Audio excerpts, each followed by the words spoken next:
Hello everyone, welcome to our channel. So बच्चे लोग, हम लोग पढ़ रहे हैं क्लास 12th बिजनेस स्टडीज़ के अंदर चैप्टर नंबर 7 डायरेक्टिंग। तो बेटा लास्ट क्लास में हम लोगों ने स्टार्ट किया अपना last element of directing, last but one of the most important, जिसके बिना बाकी सारे एलिमेंट्स अधूरे हैं, चाहे वो मोटिवेशन हो चाहे वो लीडरशिप हो। तो लास्ट क्लास में हमने कम्युनिकेशन का इंट्रोडक्शन लिया, हमने इसके प्रोसेस के बारे में समझा, उसके एलिमेंट्स के बारे में समझा, हमने टाइप्स ऑफ कम्युनिकेशन पढ़े यानी कि चैनल्स ऑफ कम्युनिकेशन के बारे में पढ़ा, जहाँ पे हमने फॉर्मल और इनफॉर्मल को ध्यान से समझा कि ये क्या होते हैं। तो बेटा मैं दे देती हूँ आपको quick recap of the last class, तब तक आप फटाफट से प्यारे प्यारे बच्चे लगा दो अपनी अटेंडेंस। चलो बेटा देखो, हमने लास्ट क्लास में ये समझा कि कम्युनिकेशन एक ऐसी प्रोसेस है जहाँ पर या तो इन्फॉर्मेशन को क्रिएट किया जाता है या शेयर किया जाता है ताकि एक कॉमन अंडरस्टैंडिंग तक पहुँचा जा सके, क्योंकि बिना बातचीत के बात नहीं बनती है, तो बात करनी ज़रूरी है। और उसी से हमने पढ़े इसके एलिमेंट्स ऑफ कम्युनिकेशन, जिसको हम प्रोसेस ऑफ कम्युनिकेशन भी कहते हैं, जिसके लिए मैंने आपको एक बात बोला था कि यार अगर तुमको फीडबैक चाहिए तो आपको एक काम करना पड़ेगा, क्या? Resend message to me, resend message to me for feedback. और इसी में छुपे थे हमारे सारे के सारे एलिमेंट्स ऑफ कम्युनिकेशन। तो सबसे पहला जो हमारे पास यहाँ पर एलिमेंट था वो था सेंडर, जिसमें सेंडर का मतलब है कि वो पर्सन जो अपने आइडियाज़ या थॉट्स को कन्वे करना चाहता है। मैसेज यानी कि वो कंटेंट जो आप यहाँ पर शेयर करना चाहते हो। एनकोडिंग, अपने मैसेज को किसी और सिंबॉलिक फॉर्म में कन्वर्ट कर देना सो दैट थर्ड पार्टी उसको ना समझ सके। मीडिया, वो पाथ, वो मीडियम जिसके थ्रू आप अपने मैसेज को ट्रांसमिट करोगे। डिकोडिंग का मतलब था अपने एनकोडेड सिंबल्स को फिर से उसके ओरिजिनल फॉर्मेट में कन्वर्ट करना, वो डिकोडिंग कहलाता है। उसके बाद रिसीवर वो पर्सन होता है जिसके लिए आपने कम्युनिकेशन स्टार्ट किया, जिससे आप बातचीत करना चाहते हो। फीडबैक, वो सारे एक्शन जिसके थ्रू आपको ये पता चलेगा कि रिसीवर को आपका मैसेज समझ आया या नहीं आया। उसके बाद बात आती है नॉइज़ की। तो नॉइज़ वो सारे के सारे ऑब्स्ट्रक्शंस, वो कंस्ट्रेंट होते हैं जो आपके इस पूरे कम्युनिकेशन प्रोसेस में बाधाएं लेकर आते हैं, जैसे कि आपका टेलीफोन कनेक्शन अच्छा ना होना, आपका रिसीवर का इनअटेंटिव होना, या आपने फॉल्टी रिकॉर्डिंग करना, एक्सेट्रा एक्सेट्रा। उसके बाद हमने समझा कि चैनल ऑफ कम्युनिकेशन होते हैं दो तरीके के, फॉर्मल और इनफॉर्मल। जहाँ पर फॉर्मल कम्युनिकेशन वो कम्युनिकेशन होता है जहाँ पर आप प्रॉपर एक स्केलर चेन का इस्तेमाल करते हो टू कम्युनिकेट, यानी कि कहीं ना कहीं एक रूल और रेगुलेशन है बातचीत करने के लिए भी। डायरेक्ट बातचीत करना यहाँ पर अलाउड नहीं है। जो हमने यहाँ पर पैटर्न्स बना रखे हैं आप उसी के अकॉर्डिंग कम्युनिकेट कर सकते हो, और ये दो तरीके के होते हैं, वर्टिकल और हॉरिजॉन्टल। इसके फीचर्स ने हमें यही बताया कि स्केलर चेन होता है, ऑफिशियल मैटर के बारे में ही बात कर सकते हो, ओरल भी हो सकता है, रिटन भी हो सकता है, रिस्पॉन्सिबिलिटी फिक्स करना आसान होता है। अब ये दो तरीके के होते हैं। वर्टिकल का मतलब अपवर्ड भी बात कर सकते हो, डाउनवर्ड भी बात कर सकते हो, और बात किसके बीच में है? सुपीरियर और सबऑर्डिनेट के बीच में। तो अगर अपवर्ड कम्युनिकेशन है तो ये स्टार्ट होता है सबऑर्डिनेट से और सुपीरियर तक जाता है, जहां पर वो जो सबऑर्डिनेट है वो अपनी एप्लीकेशन सबमिट कर रहा है छुट्टी के लिए या अपनी प्रोग्रेस रिपोर्ट को सबमिट कर रहा है। डाउनवर्ड कम्युनिकेशन का मतलब है कि जहां पर एक सुपीरियर सबऑर्डिनेट से बात करना चाहता है, हो सकता है वो यहाँ पर आपको कोई नोटिस दे रहा हो, कोई ऑर्डर दे रहा हो, कोई इंस्ट्रक्शन दे रहा हो, तो इन सभी चीज़ों के लिए जब एक सुपीरियर सबऑर्डिनेट से बात करता है तो वो डाउनवर्ड कम्युनिकेशन होता है। फिर हमने पढ़ा हॉरिजॉन्टल और लेटरल के बारे में, जहाँ पर हमने ये पढ़ा कि एक डिपार्टमेंट दूसरे डिपार्टमेंट के मैनेजर से बात कर सकता है, एक डिवीजनल हेड दूसरे डिवीजनल हेड से बात कर सकता है, मतलब सेम लेवल पे यहाँ पे कम्युनिकेशन होता है। डायगनल हमने एक एक्स्ट्रा वर्जन की तरह पढ़ा, जहाँ पर हमने कहा कि डिफरेंट डिपार्टमेंट से डिफरेंट लेवल्स के जो लोग हैं वो भी आपस में एक दूसरे से बात कर सकते हैं by using the diagonal communications. ठीक है। एडवांटेजेस में हमने यही समझा कि फॉर्मल के एडवांटेज क्या है? रिस्पॉन्सिबिलिटी फिक्स करना आसान है, बेटर कंट्रोल है, ऑथेंटिक कम्युनिकेशन होता है, यहाँ पे हमारी जो इन्फॉर्मेशन उसके खराब होने के चांसेस कम होते हैं और ऑर्डरली वे में कम्युनिकेशन हो सकता है। डिसएडवांटेज क्या है? थोड़ा रिजिड है, इम्पर्सनल है, कोई पर्सनल रिलेशनशिप्स नहीं बन पाते हैं, और डिसीजन मेकिंग में डिले है क्योंकि स्केलर चेन आपको फॉलो करना है। इनफॉर्मल कम्युनिकेशन के बारे में हमने ये पढ़ा कि अपनी उन्हीं फॉर्मल लाइंस ऑफ कम्युनिकेशन से जो लोग हमें मिलते हैं उन्हीं के साथ जब हम एक सोशल इंटरेक्शन कर लेते हैं तो उससे एक नेटवर्क क्रिएट होता है, और वही हमारा इनफॉर्मल कम्युनिकेशन कहलाता है, जो ग्रेप वाइन से कंपेयर किया जाता है, क्योंकि जिस तरीके से ग्रेप वाइन यानी कि एक अंगूर का गुच्छा या अंगूर की बेल जिसे हम कहते हैं, वो अपनी ब्रांचेस पूरी जगहों पर फैला देती है जहाँ पर वो उगाया जाता है। उसी तरीके से ग्रेप वाइन यानी कि हमारा जो इनफॉर्मल कम्युनिकेशन है वो भी अपनी जड़ों को पूरे ऑर्गेनाइजेशन में फैला देते हैं, यानी कि हम अपने लोगों को हर जगह पर, हर डिपार्टमेंट में फैला देते हैं। इसके एग्जाम्पल्स के लिए हमने यही पढ़ा था कि जैसे कैंटीन में खाना खा रहे हैं बैठ के, तो हम जो कम्युनिकेट कर रहे हैं उस टाइम पे वो इनफॉर्मल है। संडे को हम लोग क्रिकेट खेलने चले जाते हैं तो वो भी इनफॉर्मल है। फीचर्स, इसी के अंदर कोई भी फॉर्मल लाइंस ऑफ कम्युनिकेशन नहीं होती, अपनी सोशल नीड को पूरा करने के लिए हम करते हैं। यहाँ इन्फॉर्मेशन जल्दी फैल जाती है और इसके सबसे बड़ी डिसएडवांटेज भी यही होती है कि यहाँ पर र्यूमर्स यानी कि अफवाहें ज़्यादा होती हैं। तो एडवांटेज में तो ये है कि इन्फॉर्मेशन जल्दी पहुँचानी हो, क्विक फीडबैक चाहिए हो और आप अपने वर्कर्स की सोशल नीड को सेटिस्फाई करना चाहते हो, फॉर्मल कम्युनिकेशन की वजह से जो गैप आ गया उसको फिल करना चाहते हो, तो आप इसका इस्तेमाल कर सकते हो। बट वहीं पे इसके डिसएडवांटेज ये है कि ये ज़्यादा से ज़्यादा र्यूमर्स फैलाने का काम करते हैं। इसके अंदर इन्फॉर्मेशन ख़राब होने के चांसेस होते हैं। कई बार वर्क एनवायरनमेंट भी हमारा यहाँ पर ख़राब हो जाता है और कॉन्फिडेंशियल इन्फॉर्मेशन लीक हो जाती है। ठीक है, तो लास्ट क्लास में हम लोगों ने ये सब पढ़ा और ये डिफरेंस तो आप लोग एक बार देख ही लेंगे। तो लास्ट क्लास में हमने पूरा जो फॉर्मल इनफॉर्मल है ये सारी चीज़ें हम लोगों ने डिटेल में पढ़ ली। अब बेटा हम लोग यहाँ पर स्टार्ट करेंगे एक बहुत ही इंपॉर्टेंट हमारा टॉपिक जिसका नाम है types of barriers. Types of barriers यानी कि जब हम बातचीत करते हैं तो बातचीत करते हुए हमारे सामने बहुत सारी रुकावटें आती हैं। अभी जैसे हमने ऊपर भी पढ़ा कि जब हम एलिमेंट्स ऑफ कम्युनिकेशन पढ़ रहे थे कि बातचीत करते टाइम, कम्युनिकेट करते टाइम बहुत सारा नॉइज़ है, बहुत सारे ऑब्स्ट्रक्शन है। तो आज हम उन्हीं चीज़ों के बारे में यहाँ पर डिस्कशन करेंगे कि वो किस तरीके के बैरियर्स हैं जो कम्युनिकेशन को ख़राब करते हैं। ठीक है, तो हमारा जो टॉपिक है types of barriers in communication, ये बहुत इंपॉर्टेंट टॉपिक है from the examination point of view. पिछले साल के अलावा अगर उससे प्रीवियस ईयर्स की मैं बात करूं तो ये वाला टॉपिक पहले तो बीच में ओमिट हो गया था, बट ओमिशन होने से पहले भी ये टॉपिक इंपॉर्टेंट था और जब वापस लौट कर आया तब भी ये इंपॉर्टेंट ही रहा। पर पहले केस स्टडी में ज़्यादा पूछा जा रहा था, बट लास्ट ईयर एक डायरेक्ट क्वेश्चन की तरह इसको पूछा गया कि उन्होंने बोल दिया कि अच्छा ये वाला बैरियर बता दो, ये वाला बैरियर बता दो। तो डायरेक्ट प्लस केस स्टडी मैं तो यही कहूँगी कि आप दोनों तरीके से इस वाले टॉपिक को प्रिपेयर करके जाइए, क्योंकि कई बार हमको ये देखने को मिलता है कि जो पेपर का पैटर्न है वो चेंज हो रहा होता है। तो अगर मैं प्रीवियस ईयर के ऑब्जर्वेशन से आपको बताऊं तो मैं तो आपको यही सजेस्ट करूंगी कि इसको आप डायरेक्ट की तरह भी पढ़ें और केस स्टडी के लिए भी इसको प्रिपेयर करके ज़रूर जाएं। ठीक है, तो आज हम स्टार्ट करते हैं अपना सबसे पहला बैरियर, और सबसे पहला बैरियर ही सबसे ज़्यादा इंपॉर्टेंट माना जाता है, the semantic barrier. Semantic barrier को हम एक और नाम से जानते हैं, यानी कि कई बार इसको हम इस नाम से भी पुकार लेते हैं। It is related to the language barrier. ठीक है, यहाँ पे कुछ लैंग्वेज बैरियर्स हैं, कुछ वोकैबुलरीज की प्रॉब्लम होती है और इसे लिंग्विस्टिक बैरियर भी कहते हैं, क्योंकि लिंग्विस्टिक भी जो है वो लैंग्वेज के लिए इस्तेमाल किया जाता है। अब ये बैरियर क्या है? ये बैरियर के अंदर आप वो सारे प्रॉब्लम्स देखेंगे, वो सारे ऑब्स्ट्रक्शंस देखेंगे जो लैंग्वेज की वजह से अराइज हो रहे हैं। कई बार हम कहते हैं ना कि यार अरे वो क्या शब्द था याद नहीं आ रहा, अरे वो क्या कहते हैं, अरे वो क्या कहते हैं। तो ये जो तुम्हारा ये कहना कि यार अरे वो क्या कहते हैं, तो जब तक तुम्हें वो वर्ड नहीं मिल रहा तब तक तुम्हारा जो कम्युनिकेशन है, जो तुम बात कहना चाहते हो वो अधूरी है ना। तो इसका मतलब ये एक तरीके का बैरियर है। कई बार क्या होता है कि हम लोग दो लोग आपस में ऐसी लैंग्वेज में बात कर रहे हैं जहाँ पर शायद सामने वाला आपकी उस लैंग्वेज को नहीं समझता है। कई बार हम इंग्लिश में बात कर रहे हैं किसी ऐसे पर्सन से जो शायद प्रोफिशिएंट नहीं है उस लैंग्वेज के साथ, तो वो जो भी आप इंग्लिश में बोल रहे हो वो शायद सामने वाला उस बात को ना समझ पाए। तो ऐसे में वो कुछ और उस चीज़ को इंटरप्रेट कर रहा होगा, कुछ और समझ रहा होगा, तो ये भी एक तरीके का बैरियर क्रिएट करता है। और तुम्हें पता है, जब हम टीचर्स, तुम बच्चों के टेस्ट, तुम जब बच्चों के एग्जाम शीट चेक करते हैं ना, तो बेटा सबसे ज़्यादा इसी बैरियर्स के साथ हम जूझते हैं, क्योंकि तुम क्या लिखते हो भाई, तुम क्या लिखते हो, हमें समझ ही नहीं आता। तो मैं तो यहाँ पे समझती हूँ कि यार मैं पढ़ी लिखी हुई नहीं कि मेरे बच्चों ने इतना कुछ लिख दिया कि मुझे समझ ही नहीं आ रहा है। क्यों? कौन सा बैरियर आ गया है? Semantic barrier. तो बहुत ही मज़ेदार बैरियर है हमारा ये सिमेंटिक बैरियर, जो किस वजह से अराइज होता है? मेन पॉइंट है कि ये लैंग्वेज की वजह से अराइज होता है। ठीक है, तो देखिए ज़रा, it is concerned with the problems and the obstructions in the process of encoding and decoding of the message into the words and the impression। कि आपने पूरी एलिमेंट्स ऑफ कम्युनिकेशन देखे, उसमें आपने प्रोसेस के अंदर ये समझा कि एक एनकोडिंग और डिकोडिंग का काम होता है ना।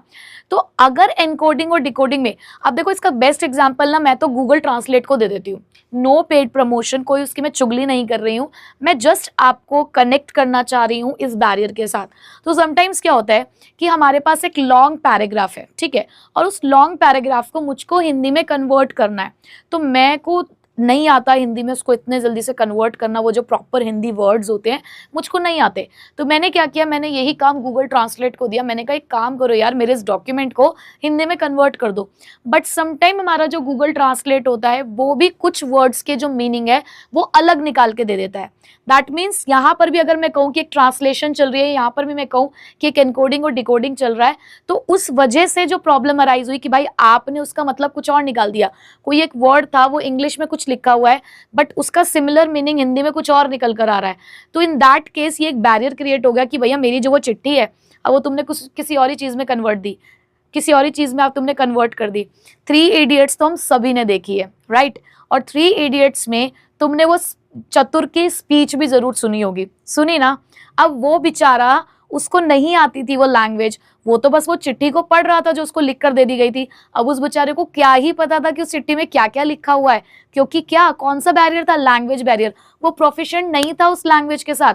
और देखो, मूवी ने भी तुम्हें सिमेंटिक बैरियर दिखाया, पर तब तुम्हें नहीं पता था। बट आज तुम्हें ये पता है कि 3 इडियट्स मूवी में चतुर के साथ जो हुआ वो यही हुआ था कि उसके साथ उसके दोस्तों ने जो शरारत करी वो इसीलिए करी क्योंकि उन्हें पता था कि ये इस लैंग्वेज के साथ प्रोफिशिएंट नहीं है, तो उन्होंने क्रिएट कर दिया उसके साथ कौन सा बैरियर? Semantic barriers. और हो गई थी ना गड़बड़। तो बेटा सिमेंटिक बैरियर यही होता है कि जब हम मैसेज में एनकोडिंग और डिकोडिंग कर रहे होते हैं, यानी कि पहले उसको किसी फॉर्म में लिखते हैं और जब उसे ओरिजिनल फॉर्मेट में कन्वर्ट किया जाता है तो समटाइम्स उसमें प्रॉब्लम हो सकती है, ठीक है? सच बैरियर्स रिजल्ट और अकाउंट ऑफ, किस किस वजह से होता है ये बैरियर?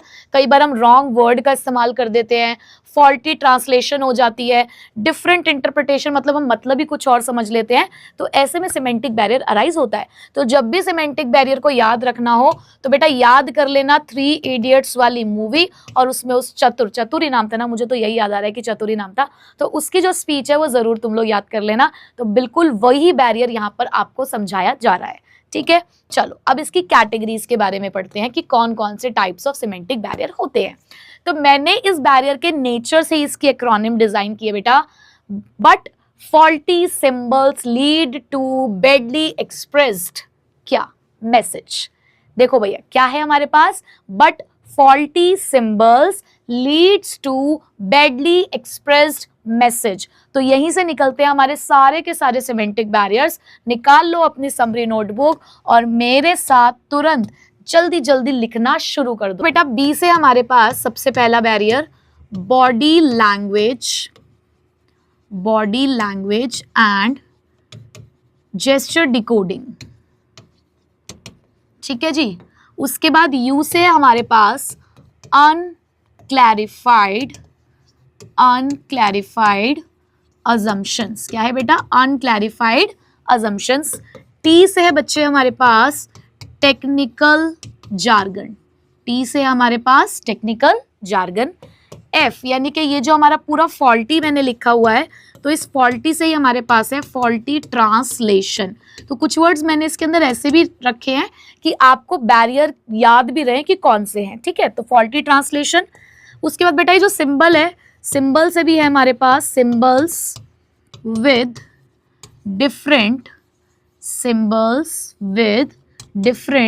मीनिंग, ठीक है जी। सिंबल्स विद डिफरेंट मीनिंग, क्या बात है भाई साहब, चल ही नहीं रहे थे ये। Symbols with different meaning. और ये जो लास्ट का बच्चे बी है ना, तो लास्ट का बी तो मैंने पूरा ही यहाँ पे एक्सप्लेन कर दिया है, बैडली एक्सप्रेस्ड मैसेज, ठीक है? तो ये पॉइंट्स बच्चे मैं इसलिए भी लिखवाती हूँ आपको ताकि थोड़ा थोड़ा लिखते लिखते याद हो जाए। तो फटाफट से स्क्रीनशॉट ले लो, और अगर लिख रहे हो तो मुझे रोक दो यहीं पर और पहले लिख ही लो, ठीक है? चलो, तो आई होप कि आपने जो भी करना था वो कर लिया है। अब 1 बाय 1 मैं आपको लेके चलती हूँ इन बैरियर्स की तरफ। तो बच्चे सबसे पहला बैरियर है बैडली एक्सप्रेस्ड मैसेज। अब इस मैसेज से, इस वाले बैरियर से सबसे ज्यादा हम टीचर्स जूझते हैं। पता है आपके और हमारे बीच में सबसे बड़ा बैरियर यही होता है, बैडली एक्सप्रेस मैसेज। क्योंकि हम आपको एक क्वेश्चन पेपर देते हैं एग्जाम के अंदर, आप उस क्वेश्चन पेपर को देखकर अपने आंसर्स लिखते हैं, और जब हम आपकी आंसर शीट को चेक करने बैठते हैं तो बस क्या ही बताऊं, तुम लोग ऐसी ऑक्सफोर्ड वाली इंग्लिश लिखते हो, ऐसे ऐसे वर्ड्स लिखते हो तुम कि भाई मुझे लगता है कि शायद मैंने ही कम पढ़ाई करी है ना। तुम जो कहना चाहते हो वो हम समझ ही नहीं पाते, तुम्हारी भावनाओं को ही नहीं हम समझ पा रहे होते हैं। क्यों भाई? तो बैडली एक्सप्रेस मैसेज आपको पता है कि क्यों अराइज होता है? 3 मेन बातें हैं इसके अंदर। अगर तुम्हें पहचानना हो कि कोई मैसेज गलत तरीके से लिखा हुआ है तो उसमें 3 चीजों को आपको देखना है, तो आपको पता चल जाएगा कि वो कौन सी कैटेगरी का है। बैडली एक्सप्रेस मैसेज मतलब कि एक ऐसा मैसेज जो सही तरीके से नहीं लिखा गया। क्यों नहीं लिखा गया? चलो बताती हूँ। पहली चीज, इनएडिक्वेट वोकैबुलरी की वजह से, कि कई बार हमारी जो वोकैबुलरी होती है वो थोड़ी सी स्ट्रांग नहीं होती।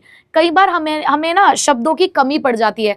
हम कहते हैं ना कि यार वो क्या बोलते हैं उसको, वो क्या बोलते हैं यार, वो क्या वर्ड था मुझे याद नहीं आ रहा है। तो this is known as inadequate vocabulary, यानी कि आपके शब्दकोश में कुछ शब्दों की कमी थी जिसकी वजह से यहाँ पर हमें आपका मैसेज समझ नहीं आया। ठीक, अच्छा। उसके बाद usage of the wrong word. अरे भाई कहना क्या चाहते हो? तुमने जो लिखा वो हमें समझ ही नहीं आया। क्यों? क्योंकि उसके अंदर जो तुमने वर्ड लिखा था वो तो कुछ और ही कहानी बयां कर रहा था, और जो क्वेश्चन था वो किसी और चीज का पूछा गया था। तो तुमने कोई बीच में एक ऐसा वर्ड का इस्तेमाल किया जिसकी वजह से हम समझ ही नहीं पाए कि अरे भाई आखिरकार कहानी है क्या, इसे तो समझाओ। तो कई बार रॉन्ग वर्ड अगर हमने इस्तेमाल कर दिया तो भी जो मैसेज है वो क्या हो जाता है बेटा? खराब हो जाता है। ठीक है, चलो आगे देख लो जरा। Omission of the needed words. कई बार जिस चीज की हमें जरूरत थी, कई बार आपने टीचर्स को भी बोलते हो सुना होगा कि बेटा ये जो मेन चीज थी ना तुमने ये नहीं लिखी, यार ये चीज मिसिंग है, ये चीज होनी चाहिए थी इसके अंदर। तो ओमिशन हो गया है नीडेड वर्ड्स का, यानी कि जो वर्ड्स होने चाहिए थे वो वर्ड्स आपने नहीं लिखे। तो इन दिस केस आप कह सकते हो कि जो आपका मैसेज है वो अपना इंटेंडेड मीनिंग नहीं बता पा रहा। मतलब तुमने तो कहा कि अरे यार मैडम ने ना ढंग से कॉपी चेक नहीं करी, ढंग से हमारी शीट्स चेक नहीं करी है, मैं तो इतना सारा लिख कर आया था, इतना सारा लिख कर आई थी, नंबर ही नहीं मिले, नंबर काट लिए, समझ ही नहीं आता है इनको कि हम क्या लिखते हैं। सो भाई हमें माफ कर दो, हमारी गलती को माफ करो, हम नहीं समझ पाए तुम्हारी भावनाओं को, और हमारे और तुम्हारे बीच में तुम्हारी आंसर शीट ने क्रिएट कर दिया क्या? Badly express message. तो बैडली एक्सप्रेस मैसेज इन्हीं 3 वजह से होगा, या तो वोकैबुलरी की कमी होगी, या फिर आपने रॉन्ग वर्ड का इस्तेमाल किया होगा, या फिर ओमिशन हो गया है ऑफ द नीडेड वर्ड्स। पता है क्या होता है, अब आजकल बच्चों को जो मैसेज लैंग्वेज है ना उसको लिखने का बहुत शौक है, और मतलब एक हैबिट में आ गया है बच्चों के, है ना। तो जैसे कि हम बिकॉज को यहाँ पर बच्चे BCZ लिख देते हैं, है ना। और भी बहुत सारे शॉर्ट फॉर्म्स आप लोगों के पास है, जैसे कि यहाँ पर ये भाई साहब कह रहे हैं कि इनके बॉस ने कहा वी नीड दिस ASAP। क्या बोले वो? ASAP। अब भाई हमें नहीं पता ASAP क्या है भाई, ये as soon as possible, है ना। अब as soon as possible अगर किसी व्यक्ति को नहीं पता तो भाई यहाँ पर देखो इसको समझ में आया, ASAP का मतलब है बाय द नेक्स्ट वीक। किसका मतलब होता है? By the next week. अब देखो भाई आपने ऐसी वोकैबुलरी यूज करी उसके सामने जो उसको नहीं पता थी, और उसके अलावा भाई अब तो चलो ठीक है, हम पुराने ज़माने के लोग भी, हम लोगों को भी ये वोकैबुलरी जो है समझ आने लगी है, बच्चों की इंग्लिश समझ आने लगी है। बट पहले जैसे BTW यूज़ किया बाय द वे के लिए, तो उस टाइम पे इतना नहीं पता था, तो हमें भी ना सर्च करना पड़ता था कि यार इसका मीनिंग क्या है, आज की जनरेशन है ये हमें क्या बताना चाहती है, हमें नहीं समझ में आता था। तो ऐसे में हमारे और आपके बीच में क्या क्रिएट हो गया बेटा? बैडली एक्सप्रेस मैसेज नाम का एक बैरियर। ठीक है, तो आई होप कि आप लोगों को समझ में आ गया होगा कि बैडली एक्सप्रेस मैसेज क्या होता है। तो चलिए अब इसका एक बिजनेस एग्जाम्पल देख लेते हैं, क्योंकि बिना एग्जाम्पल के तो हमारी कहानी कहाँ ही पूरी होने वाली है। तो बेटा ये एक सुपीरियर है, ठीक है, ये एक सुपीरियर है, और यहाँ पर उसके कुछ सबऑर्डिनेट्स हैं, यानी कि उसके टीम मेंबर्स हैं जो उसके साथ काम करते हैं। ठीक है, अब यहाँ पर इस सुपीरियर ने एक कहानी बोली, एक कहानी सुनाई अपने सबऑर्डिनेट्स को। उसने एक इंस्ट्रक्शन दी। क्या इंस्ट्रक्शन दी? उसने बोला we need to exploit new customers soon. अब भाई बीइंग अ मार्केटिंग मैनेजर उसने ये एक लाइन बोली, we need to exploit the new customer soon. तो जब इस तरीके की एक बात निकल कर आई जहां पर उसने ये बोला we need to exploit the new customer soon, अब एक्सप्लॉइट वर्ड से हमारे सबऑर्डिनेट क्या समझ रहे हैं कि यार मार्केटिंग मैनेजर क्या करना चाह रहा है? भाई बीइंग अ मार्केटिंग मैनेजर ये कहना चाह रहा होगा कि हमें नए कस्टमर को अप्रोच करना है, हमें उन तक पहुंचना है जल्द से जल्द। बट ये जो इन्होंने ये वर्ड यूज कर दिया एक्सप्लॉइट, तो एक्सप्लॉइट तो कुछ अनएथिकल चीजों को रिप्रेजेंट कर रहा है कि हमें उनको एक्सप्लॉइट करना है, मतलब न्यू कस्टमर को मैनिपुलेट करना है या न्यू कस्टमर को अनएथिकल तरीके से अपने बिजनेस के साथ जोड़ना है, क्या कहना चाहता है हमारा मार्केटिंग मैनेजर। तो यहाँ पे मार्केटिंग मैनेजर ने एक रॉन्ग वर्ड का इस्तेमाल किया, उसको ये एक्सप्लॉइट वर्ड यूज नहीं करना था, उसको यहाँ पे लिखना था we need to approach, we need to explore the new customer soon, but उसने अपनी इनएडिक्वेट वोकैबुलरी हो जाने की वजह से एक गलत वर्ड का इस्तेमाल किया, जिससे एक रॉन्ग मैसेज सबऑर्डिनेट्स के पास गया और उसको लगा कि जब भाई मैनेजर ऐसी बात कर रहा है तो दैट मीन्स ऐसे ही करना होगा, अनएथिकल तरीके से ही हमें कस्टमर्स को अपने साथ जोड़ना होगा। तो उन्होंने फिर वही सारा काम करना शुरू कर दिया, जिसका अल्टीमेट नुकसान किसको भुगतना पड़ा, ऑर्गेनाइजेशन को। तो ये एक तरीके का बैडली एक्सप्रेस मैसेज था, जिसके अंदर गलत वोकैबुलरी को यूज करने की वजह से यहां पर कंपनी को नुकसान उठाना पड़ा। ठीक है जी, चलो आगे बढ़ते हैं। नेक्स्ट हमारे पास है सिंबल्स विद डिफरेंट मीनिंग्स। अब क्या होते हैं ना बच्चे, बहुत सारे ऐसे सिंबल्स होते हैं जिसके डिफरेंट मीनिंग होते हैं। जैसे कि व्हाट्सएप में बहुत सारे इमोटिकॉन्स ऐसे हैं, बहुत सारी इमोजीज ऐसी हैं जिसके अलग अलग मीनिंग निकल कर आते हैं। जैसे कि मुझे बहुत टाइम बाद किसी ने ये बताया कि वहां पर एक इमोजी है, चलो मैं तुम्हें करके बताती हूँ। एक ऐसा इमोजी है हाथ जोड़ने वाला, है ना। तो जनरली जब भी मुझे किसी बड़े व्यक्ति को एक रिस्पेक्ट शो करना होता है, एक ऑनर शो करना होता है, तो मैं उनके सामने ऐसे हाथ जोड़ दिया करती हूँ, उस इमोजी का इस्तेमाल करती हूँ। मुझे लगता है कि बहुत सारे लोग इसका इस्तेमाल करते होंगे। बट एक दिन मुझे किसी ने ये बताया कि मैम इसका मतलब कोई हाथ जोड़ना नहीं होता, ये तो हाई फाई है। मैंने कहा व्हाट, हाई फाई मतलब कि मैंने अपने किसी टीचर को अगर ये भेजा तो दैट मीन मैं उनके साथ हाई फाई कर रही हूँ। अरे यार ये तो मुझे पता ही नहीं था। और ऐसे ही एक इमोजी ऐसा है, ऐसा ऐसा टेढ़ा। अब ऐसे टेढ़े में मुझे समझ में आता है कि वो शायद एक थप्पड़ मारने का इमोजी है, बट किसी ने मुझे ये बताया कि ये थप्पड़ मारने का नहीं है, ये भी ऐसे ताली मारने का है कि जैसे यारी दोस्ती में वैसे मारते हैं ना ताली, वही हाई फाई वाला किस्सा ये उसके लिए होता है। मैंने कहा यार तो बड़ा ही कंफ्यूजिंग है, सिंबल्स विद डिफरेंट मीनिंग्स, हो गया ना यहाँ पे भी एक कंफ्यूजन। तो ऐसे ही हम जब कम्युनिकेट करते हैं अपने ऑर्गेनाइजेशन के अंदर भी, तो ऐसे बहुत सारे ऐसे मीनिंग्स निकल कर आ जाते हैं एक ही वर्ड के, क्योंकि बहुत सारे ऐसे सिंबल्स हैं, बहुत सारे हमारे सामने एक ऐसे वर्ड्स हैं जिनके अलग अलग मीनिंग्स हो सकते हैं। तो देखिए जरा ये वाला बैरियर क्या कहता है, अ वर्ड में हैव अ सेवरल मीनिंग, एक वर्ड के बहुत सारे मीनिंग हो सकते हैं, and receiver has to perceive one such meaning for the word use by the communicator. और भैया रिसीवर कोई ना कोई एक मीनिंग तो उसके बारे में समझेगा ही ना, जो भी कम्युनिकेट आपने किया होगा उससे रिलेटेड रिसीवर कुछ ना कुछ तो समझेगा कि भाई इसका मीनिंग शायद ये हो सकता है। रॉन्ग परसेप्शन, रॉन्ग परसेप्शन मतलब कि अगर आपने उसको रॉन्ग समझ लिया, रॉन्ग परसेप्शन मतलब कि आपने उसका मीनिंग जो समझा अगर वो गलत समझा तो आपकी कम्युनिकेशन प्रॉब्लम अराइज हो सकती है। अब देखो मैंने अपने किसी गुरुजी को मैंने नमस्कार करते हुए हाथ जोड़ने का इमोजी भेज दिया, क्योंकि मेरे लिए तो ये हाथ जोड़ने वाला इमोजी है। आप मुझे बता दीजिएगा कि मैं सही हूं या नहीं हूं, ठीक है, आप लोगों को क्योंकि ज्यादा पता होगा। बट मेरे गुरुजी को लगता है कि नहीं यार ये तो हाई फाई वाला ही इमोजी है, तो वो सोचेंगे कि देखो आज खुद टीचर बन गई है तो इतनी बड़ी हो गई है कि मुझे ऐसे हाई फाई वाला इमोजी भेज रही है, तो सोचो ना मेरे बारे में क्या सोच रहे होंगे। तो इस तरीके से कई बार अगर किसी व्यक्ति ने, सामने वाले व्यक्ति ने उसका गलत मतलब निकाल लिया, और तुम्हारे साथ जरूर होता होगा ऐसा कहीं ना कहीं कि आप कह कुछ रहे हो, सामने वाला उसको कुछ और ही समझ रहा है। और नॉर्मली ऐसा रिटर्न मैसेजेस में होता है, फेस टू फेस तो हम बातें क्लियर कर देते हैं, बट कई बार क्या होता है ना कि तुम अपने प्यारे प्यारे दोस्तों से जब बात कर रहे होते हो, अपने प्यारे प्यारे दोस्त से बात कर रहे होते हो, तुम कहना कुछ चाहते हो वो समझती कुछ है। सिंबल्स विद डिफरेंट मीनिंग, तुम कह कुछ रहे थे उससे लेकिन वो तुम्हारी इस लाइन का मीनिंग कुछ और ही ले गई। तो भैया ये सारी प्रॉब्लम्स जो हैं वो होती हैं, डेफिनेटली होती है कम्युनिकेट करते टाइम। ठीक है, चलो आगे बढ़ते हैं इसके एग्जाम्पल की तरफ। अब एग्जाम्पल कुछ ऐसा है कि ये एक रिया है जो किसी एक कंपनी में काम करती है। ठीक है, तो अब जब ये रिया किसी कंपनी में काम करती है तो इसके हाथ में एक प्यारी सी गोल्ड की रिंग थी। देखो ना उसका हाथ दिख रहा है, हाथ देख पा रहे हो, हाथ के ऊपर रिंग देख पा रहे हो ना तुम लोग। अब मेरी ड्राइंग पर किसी भी तरीके की टिप्पणी मुझे पसंद नहीं है, ठीक है ना, तो जैसी है वैसी झेल लो। तो भाई देखो ये रिया है, रिया के हाथ में एक रिंग है। अब उसी ऑफिस के अंदर उसकी एक सहेली है, कुलीग है, उसी के साथ जो उसके साथ काम करती है, एक नहीं है तीन चार है, तीन चार बैठी हुई किच कर रही थी कुछ, है ना, उसको देख रही थी फिर कुछ कर रही थी।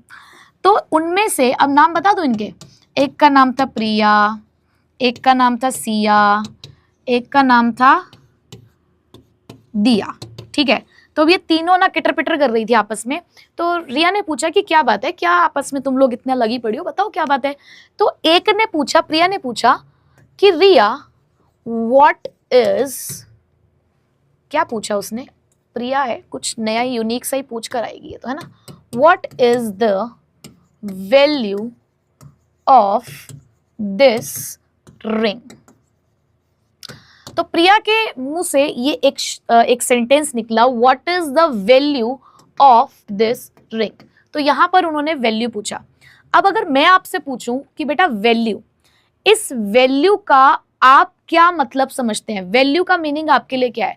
तो भैया अगर हम अपने इंग्लिश के शब्दकोश से अगर देखें तो वैल्यू का मतलब प्राइस भी होता है ना, और वैल्यू का मतलब इंपॉर्टेंस भी होता है ना।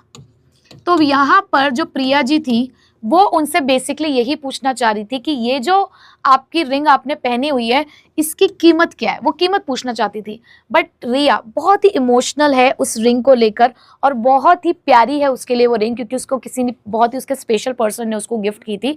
तो वो उस रिंग को देखते हुए ऐसे कहती है, it is very precious for me. बहुत प्यार से उसने बोला, it is very precious for me. तो यहाँ पर बस उस प्यारी जो प्रिया थी उसने तो ये बोल दिया, it is very precious for me, और वो जानना चाहती थी उसकी वैल्यू की, भाई कीमत कितनी है, कितने की तुमने खरीदी है। तो क्या प्रिया को उसके क्वेश्चन का आंसर मिला? नहीं, बेचारी उसके बाद चुप ही हो गई कि यार रहने ही देते हैं, इसने तो बोल दिया है कि इसके लिए बहुत कीमती है, अब क्या ही इससे ये पूछना कि ये रिंग कितने की है, क्योंकि वो भी प्लान कर रही थी कोई ऐसी ही रिंग खरीदने की। बट उसको वहाँ से जवाब नहीं मिल पाया वो जो वो पूछना चाहती थी। क्यों? क्योंकि उस वर्ड का मीनिंग जो रिया ने समझा वो कुछ और था और प्रिया जो कहना चाहती थी वो कुछ और था। तो ऐसे बहुत सारे, न जाने कितने सारे ऐसे वर्ड्स होते हैं जिनके मीनिंग अलग अलग हो सकते हैं, और ऐसे में ये हमारी कम्युनिकेशन के बीच में एक बैरियर क्रिएट करने का काम करता है।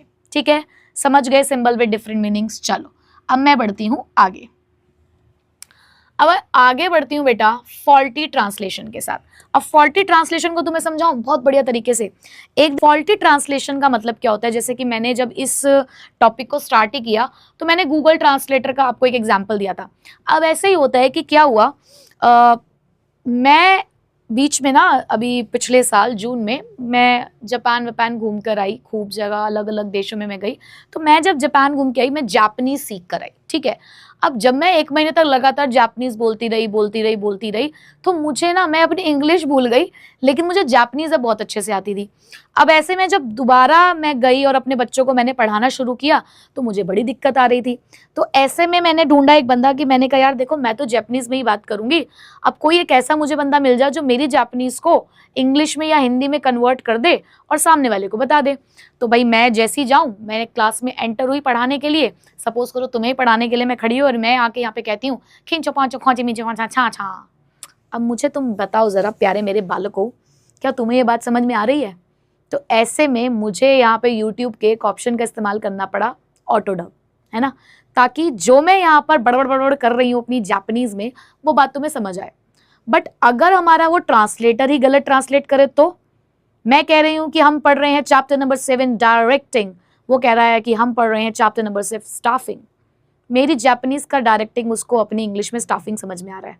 अरे भाई ऐसे तो मेरे सारे बच्चों को तुम फेल करा दोगे। क्यों? क्योंकि तुम गलत ट्रांसलेट कर रहे हो। तो फॉल्टी ट्रांसलेशन सबसे बड़ा बैरियर होता है कि भाई देखो, अगर हम सामने वाले से बात कर रहे हैं किसी ऐसी लैंग्वेज में जो उस लैंग्वेज को पूरी तरीके से नहीं समझता, ऐसा बहुत बार होता है। कई बार क्या होता है कि एक सुपीरियर अपने एम्प्लॉयज को कोई इंस्ट्रक्शन दे रहा है, अब तुम लगे पड़े हो इंग्लिश में अपना भाषण देने के लिए। अब जो तुम्हारे पास वो जो लेबर काम करती है, जो वर्कर काम करती है, ऐसा ज़रूरी नहीं है ना कि सभी वर्कर्स इंग्लिश लैंग्वेज जानते हो। तो आप जब भी किसी के साथ कम्युनिकेट करो तो इस बात को हमेशा ध्यान रखो कि क्या सामने वाले को वो इंग्लिश, वो जो लैंग्वेज है वो आती है या नहीं आती है। क्योंकि जब वो खुद से उस चीज़ को ट्रांसलेट करने की कोशिश करेगा ना, तो पता नहीं वो सही ट्रांसलेट कर पाए या ना कर पाए, क्या पता जो आप कहना चाह रहे हो उस बात को समझ ही ना पाए। तो ये एक तरीके का बैरियर क्रिएट कर देगा और ऑर्गेनाइजेशंस में ऐसा होता रहता है।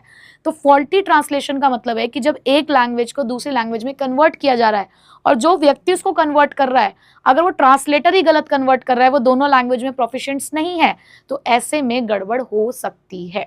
ठीक है जी, चलो देखो जरा। तो फॉल्टी ट्रांसलेशन क्या है? Sometimes the communication originally drafted in one language needs to be translated into the another language, कि कई बार एक लैंग्वेज को दूसरी लैंग्वेज में हमें कन्वर्ट करना पड़ता है to make it understandable to the workers, कि ताकि हमारे जो वर्कर्स हैं वो उस लैंग्वेज को अच्छे से समझ पाए।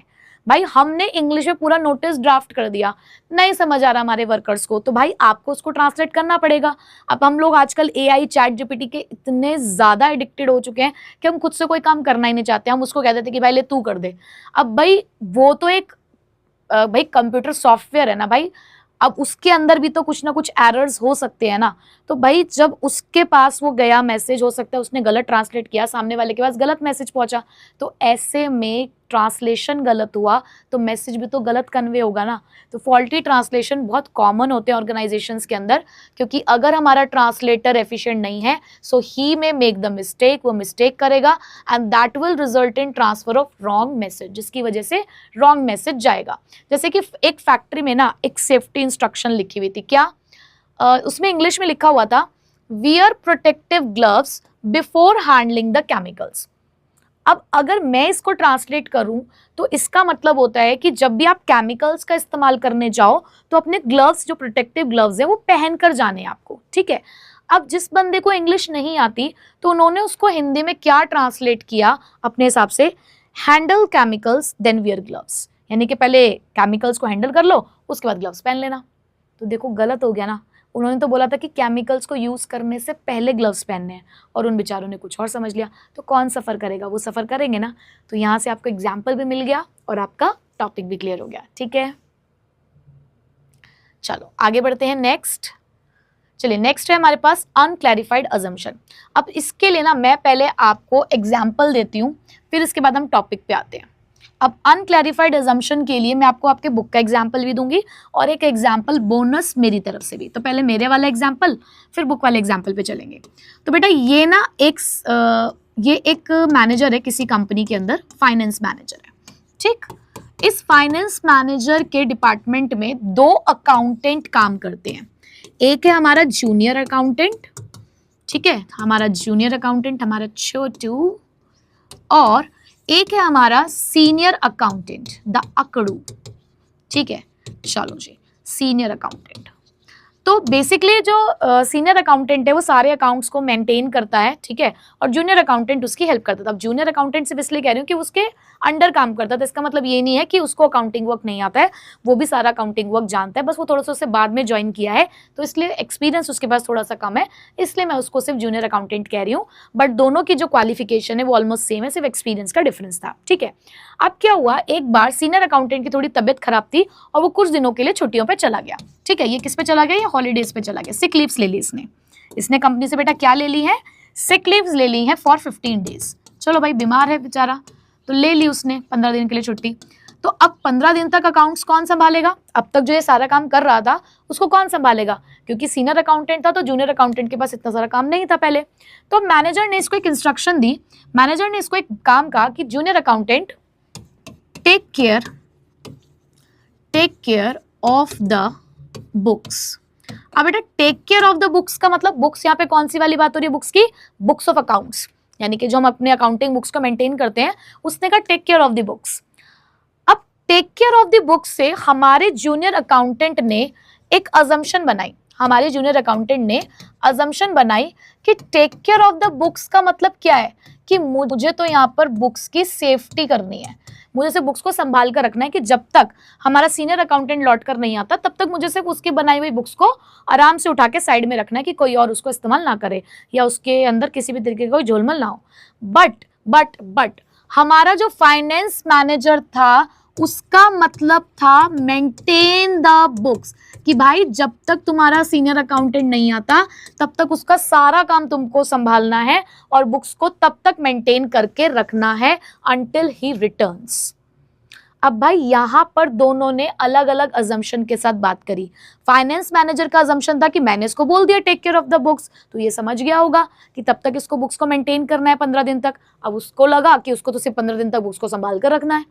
तो यहाँ पर 15 दिन बाद जब देखा गया तो बुक्स में कुछ भी नहीं हुआ। जब सीनियर अकाउंटेंट आया क्या हुआ, फिर किसने सफर किया यहाँ पे काम के लिए, ऑर्गेनाइजेशन का काम सफर हुआ ना। क्यों, अजम्पशन अनक्लैरिफाइड थी, क्लैरिटी थी नहीं उस अजम्पशन ने। दोनों ने अपनी अपनी तरफ से अजम्पशंस बनाई, दोनों ने पलट के एक दूसरे से नहीं पूछा कि क्या है, अपने अपनी तरफ से उनकी अजम्पशंस बन गई और काम हमारा रुक गया उन 15 दिनों के लिए। So this is the perfect example of unclarified assumption. तो पहले अगर आपको इसका स्क्रीनशॉट लेना है तो ले लीजिए, फिर मैं आपको बताती हूँ कि बुक का एग्जाम्पल क्या है। अब बेटा बुक के एग्जाम्पल की अगर मैं बात करूं तो बुक में भी एक बॉस है, एक बॉस है और एक है उसका ड्राइवर, ठीक है। अब इस बॉस के एक फॉरेन क्लाइंट जो है, इस बॉस का एक फॉरेन क्लाइंट आने वाला है, ठीक है। तो इसने अपने ड्राइवर को कहा take care of the guest, take care of the guest. अब जब ये उसको ये लाइन बोली गई take care of the guest, तो बीइंग अ ड्राइवर उसने एक अजम्पशन बनाई, भाई वो तो ड्राइवर है, उसने ये अजम्पशन बनाई कि मुझे तो सिर्फ क्या करना है, मुझे उस क्लाइंट को बस सेफली होटल तक पहुंचाना है, मतलब उसके अकोमोडेशन का ध्यान रखना है कि बस उसको उस जगह तक पहुंचा दूं जहां वो रहने वाला है। बट हमारा बॉस चाहता था कि जब तक हमारा क्लाइंट यहां पर है तो उसके स्टे, उसका खाने पीने का ध्यान, आपको हर चीज का ध्यान रखना है। मतलब कि वो 2 दिन यहाँ पर रुकने वाला है तो 2 दिन तक तुमने उसको छोड़ना नहीं है, तुम्हें उसके साथ ही रहना, उसका पूरा ख्याल रखना है। हमारे बॉस का मतलब ये था, बट हमारे ड्राइवर, हमारे सबऑर्डिनेट ने ये समझा कि भैया मुझे तो सिर्फ उसको होटल तक छोड़ कर आना है, उसके बाद मेरी जो ड्यूटी है वो खत्म। दोनों ने पलट के नहीं पूछा कि भाई साहब आपका मतलब क्या है, बॉस जी आपका मतलब क्या है कि टेक केयर ऑफ गेस्ट से मुझे क्या करना है। ना उसने पूछा, ना बॉस ने उसको क्लैरिफाई किया कि उसको क्या करना था। तो अल्टीमेटली सफर किया उस फॉरेन क्लाइंट ने। तो ये सारे एग्जाम्पल्स थे बेटा हमारे किस चीज के, अनक्लैरिफाइड अजम्पशन के। अब मैं आपको बताती हूं जरा टॉपिक के बारे में। So sometimes the person sending the message, यानी कि जो कम्युनिकेटर है वो अज्यूम कर लेता है कि जो रिसीवर है वो ऑलरेडी समझ चुका है कि हम उसको क्या कहना चाहते हैं।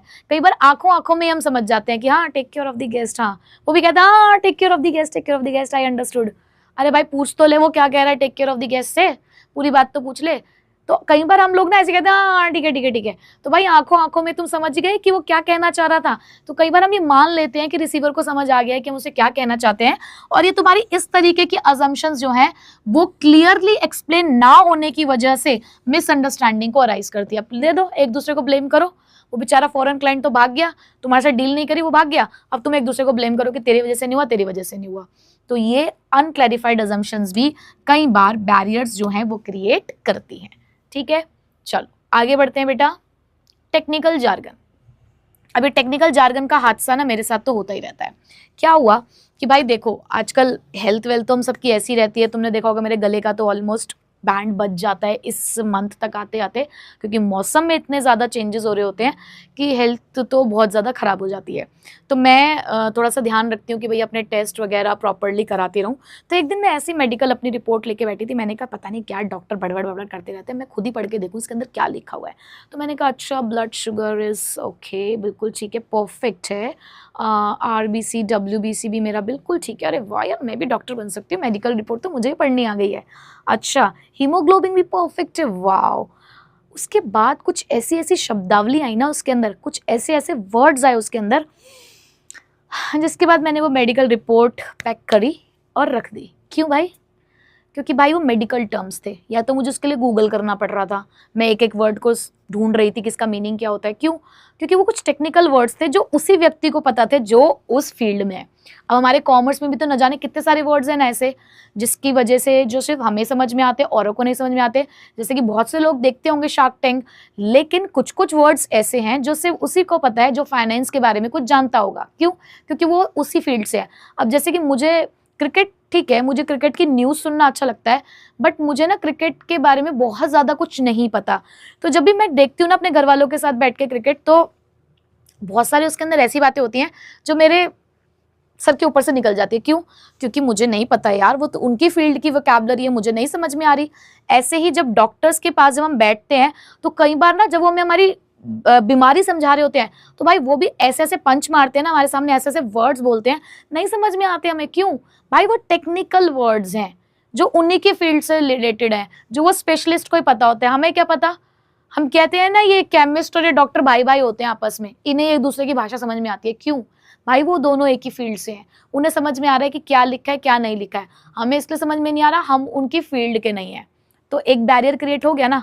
अब एक डॉक्टर साइंस वाला बंदा, एक सीए कॉमर्स वाला बंदा एक दूसरे को चिट्ठी लिख रहे हैं अपनी अपनी लैंग्वेज में, तो भाई बताओ दोनों ने अपने अपने स्पेशल वर्ड्स इस्तेमाल कर दिए, कैसे उन दोनों की कहानी आगे बढ़ेगी? एक डॉक्टर और सीए की, भाई दोनों अलग अलग फील्ड्स हैं, दोनों की चिट्ठियों में ऐसे ऐसे भर भर के टेक्निकल वर्ड्स उन्होंने इस्तेमाल कर दिए कि कम्युनिकेशन बैरियर क्रिएट हो गया। तो टेक्निकल जार्गन का मतलब होता है टेक्निकल वर्ड्स। टेक्निकल जार्गन जब हम यूज करते हैं तो बेटा इस टेक्निकल जार्गन को हम बोलते हैं टेक्निकल वर्ड्स, कि हर फील्ड के अपने कुछ वोकैबुलरीज होती है, अपने कुछ टर्म्स होते हैं जो उसी को समझ में आता है जो उसके लिए स्पेशलिस्ट है। बट अगर आप ऐसे वर्ड्स का इस्तेमाल करोगे किसी ऐसे बंदे के सामने जिसको वो वर्ड्स नहीं पता, तो वो आपके मैसेज का मीनिंग नहीं समझ पाएगा। तो sometimes the subordinate may not understand the actual meaning of some words when specialists use the technical jargon while explaining them because they are not specialist in the concerned field. तो sometimes जो subordinate होता है वो इसलिए आपका message समझ नहीं पाया क्योंकि स्पेशलिस्ट भाई आपने कुछ ऐसे टेक्निकल वर्ड्स का इस्तेमाल कर दिया इन सारी बातों को समझाते हुए, और वो उन सारी चीजों के बारे में नहीं जानता था, वो उस टेक्निकल वर्ड्स का मीनिंग नहीं समझता था, तो इसलिए उसको आपकी बात समझ में नहीं आई। मैडम हमें भी थोड़ी थोड़ी ये बात समझ में नहीं आई, तो कोई बात नहीं, एक एग्जाम्पल सुन लो मेरा। चलो जी, तो यहाँ पर एक अकाउंटेंट ने रुक जाओ जरा, ये हमको परेशान कर रहे हैं। तो चलो, एक अकाउंटेंट है, ठीक है। अब उस अकाउंटेंट ने क्या किया, एक सबऑर्डिनेट था उसका जो बहुत ज्यादा फाइनेंशियल टर्म्स को नहीं जानता था, ठीक है। वो हमारे ऑर्गेनाइजेशन में काम तो करता है बट उसकी स्ट्रीम थी ह्यूमैनिटीज, ठीक है। अब जरूरी नहीं है ना कि उसको सारे कॉमर्स के शब्दावली उसको आती है, उसको सारे शब्द पता हो, नहीं हो सकते। वो एक ह्यूमैनिटीज की स्ट्रीम का था और आप अकाउंटेंट हो तो आप कॉमर्स स्ट्रीम के हो। तो अकाउंटेंट ने इस वाले सबऑर्डिनेट को कहा, कलेक्ट all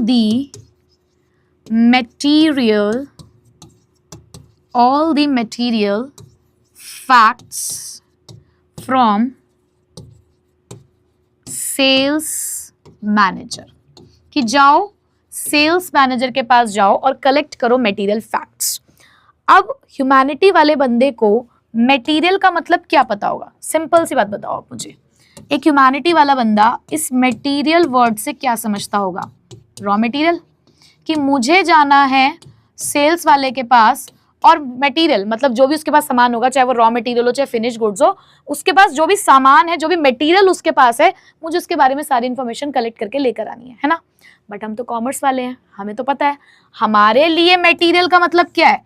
हमारे लिए मटेरियल का मतलब होता है इंपॉर्टेंट। हम इंपॉर्टेंट को भी मटेरियल कहते हैं। क्यों भाई, कहते हैं या नहीं कहते हैं? ये बात तो आपने पढ़ी ही है अपने कॉमर्स के बचपन में, ये तो आप पढ़ते आए हो कि मटेरियल का मतलब क्या है? इंपॉर्टेंट।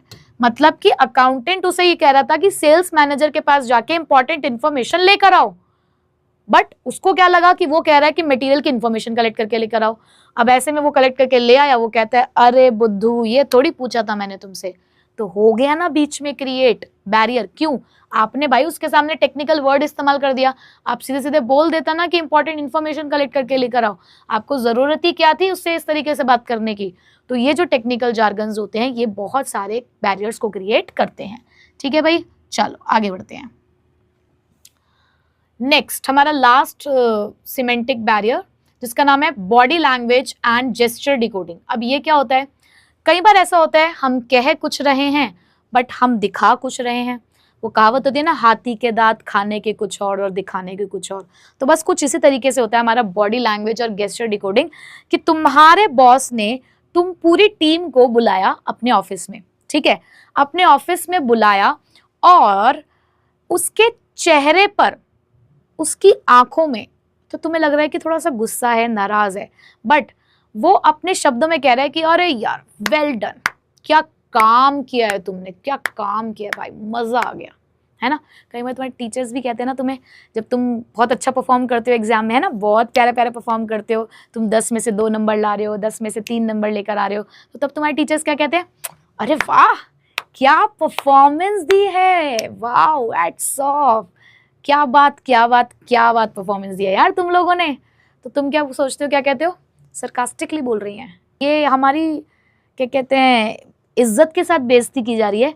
ये वैसे तो हमारे लिए तालियां बजा रही हैं, लेकिन इनके एक्सप्रेशन तो कुछ और ही कह रहे हैं, है ना बैरियर, बॉडी लैंग्वेज और जेस्चर डिकोडिंग, कि जहां पर आप जो आपके मुंह से जो शब्द निकल रहे हैं वो तो कुछ और ही बयां कर रहे हैं, बट जो तुम्हारे एक्सप्रेशन है, जो तुम्हारा बॉडी लैंग्वेज है, वो कुछ और ही कह रहा है। तो भैया दोनों में एक मैच होना बहुत जरूरी है। कि कई बार होता है कि आपका जो कोई सुपीरियर है वो आपको जोक सुना रहा है, बट उसके फेस पर आपको दिख रहा है कि बहुत ही गुस्सा है। कई बार हमारे पेरेंट्स भी ये काम कर देते हैं, है ना। तो ऐसे में हम जो होते हैं वो कंफ्यूज हो जाते हैं कि यार करना क्या है, कि जाओ बेटा मौज करो। अरे बेटा क्या ही तुम करोगे पढ़ लिख कर, अरे तुम छोड़ो ना यार, मौज करो, तुम्हारे पेरेंट्स हैं तो तुम्हें कमा के खिलाने के लिए, अरे तुम जाओ यार एंजॉय करो। अब तुम सोचोगे कि यार सच में एंजॉय करना है या फिर चुपचाप यहाँ पर आकर बैठ जाना है, क्या करना है, कुछ समझ नहीं आ रहा है। से कई बार हो जाता है कि टीचर भी कहती है कि अरे यार चीटिंग कर रहे हो, अरे कॉपी खोल के कर लो बेटा चीटिंग, अरे कर लो कॉपी खोल के चीटिंग कर लो। अब वो बच्चा कंफ्यूज हो जाता है कि मैम सच में कह रही हैं कि कर सकता हूँ मैं ये काम, या फिर वो सिर्फ मुझे ताना देने के लिए ऐसा कह रही हैं। तो बेटा ये तो एक तरीके का बैरियर है जो आपको कंफ्यूजन स्टेट में लेकर आता है, ठीक है। तो देखो बेटा, the body movement and the gesture of the communicator matters also much in conveying a message, कि जब किसी मैसेज को ट्रांसमिट किया जाता है तो आपका बॉडी लैंग्वेज एक बहुत इंपॉर्टेंट रोल प्ले करता है। And if there is no match between what is said and what is expressed in the body movements, communication में बी रॉन्गली प्रिसीव्ड, कि अगर आपको कोई मैच नहीं दिख रहा है कि जो बोला जा रहा है और जो दिखाया जा रहा है उसमें, तो मैसेज ढंग से आप नहीं समझ पाएंगे, एक कंफ्यूजन स्टेट में आप आके खड़े हो जाएंगे। जैसे कि यहाँ पर मैंने एग्जांपल लिख दिया है कि एक मैनेजर वैसे तो जोक बता रहा है, आपको जोक सुना रहा है, बहुत अच्छा, चींटी और हाथी वाला आपको जोक सुना रहे हैं, but there are signs of anger on his face, लेकिन उसकी आंखों में बहुत गुस्सा है। भाई अब आंखों में गुस्सा है तो वर्कर जो है वो कंफ्यूज हो गए कि भाई अब इसके जोक पे हंसे या चुपचाप ऐसे खड़े रहें। वो जोक सुना रहा है बट उसकी आंखों में तुम्हें दिख रहा है कि भाई आंखें बिल्कुल लाल हो रही है गुस्से में। अब तुम सोचोगे कि यार जोक पे नहीं हंसेंगे तो डांट पड़ेगी, और अगर गलती से ये सच में गुस्सा हुआ, ये जोक नहीं सुना रहा होगा तो हंस दिए, तो भाई फिर तो फायर्ड, निकाल दिया जाएगा हमें। तो अब क्या करना है, चुपचाप ऐसे मुंह नीचे करके खड़ा होना है या हा हा हा सर के साथ हंसना है। हो गया ना बैरियर क्रिएट। तो बेटा ये थे हमारे कुछ 6 सिमेंटिक बैरियर्स जो रिलेटेड होते हैं कुछ लैंग्वेज से, कि आप कहना कुछ चाह रहे हो, सामने वाला समझ कुछ रहा है या फिर कुछ भी नहीं समझ रहा है। सो आई होप कि आज के जो बैरियर्स हैं ये आपको अच्छे से समझ आ गए होंगे, और मुझे कमेंट बॉक्स में ज़रूर बताना कि कौन कौन से बैरियर्स हैं जो तुमने भी कहीं ना कहीं अपने आसपास फील किए होंगे कम्युनिकेट करते टाइम, और वो प्यारा सा एक इंसिडेंस मुझे ज़रूर सुनाना, वो कहानी, ताकि हम रिलेट कर पाएँ तुम्हारी कहानियों से भी कि कैसे तुम बिजनेस स्टडीज़ को यहाँ पर अपनी रियल लाइफ से कनेक्ट कर पा रहे हो। सो अब नेक्स्ट है हमारे पास साइकोलॉजिकल बैरियर्स। अब तक जो हमने सिमेंटिक बैरियर के बारे में पढ़ा वो था रिलेटेड टू लैंग्वेज, यानी कि लैंग्वेज की वजह से प्रॉब्लम आ रही थी। लेकिन जब हम बात कर रहे हैं साइकोलॉजिकल बैरियर्स की, तो साइकोलॉजिकल बैरियर्स का मतलब होता है कहीं ना कहीं हमारे कुछ दिमाग में कोई दिक्कत है, कहीं ना कहीं वो कि कुछ ऐसे बैरियर्स है जो ये हमारे माइंड से रिलेटेड है, कि हो सकता है हमारा ध्यान नहीं है, हमारा माइंड किसी और चीज़ से प्री ऑक्यूपाइड है, इस वजह से हमें चीज़ें समझ में नहीं आ रही हैं। तो कहीं ना कहीं ये कुछ ऐसी चीज़ें हैं जो हमारी साइकोलॉजी से रिलेटेड है, जिसकी वजह से हमने किसी के बारे में पहले से ही कोई अनुमान लगा लिए, पहले से हम उसके बारे में कुछ ना कुछ अजम्पशन बना लेते हैं ना कि यार ये तो ऐसा ही है, ये तो ऐसा ही करता है। तो ये सारी चीज़ें जो हमारी साइकोलॉजी से रिलेटेड है वो कहीं ना कहीं ऑर्गेनाइजेशन में एक साइकोलॉजिकल बैरियर क्रिएट करती है। सो इमोशंस और psychological factors act as a barrier to the communication. तो हमारे इमोशंस, हमारी साइकोलॉजी भी कई बार बैरियर क्रिएट करने का काम करती है। और इसी से जुड़ा है हमारा acronym, like poor listening leads to the distrust. Poor listening leads to distrust. तो बेटा इसी में छुपे हैं हमारे सारे बैरियर्स के नाम, जहाँ पर पी से मतलब है pre mature evaluation, pre mature evaluation, और उसके बाद loss by transmission, loss by transmission and poor retention. ठीक है बेटा।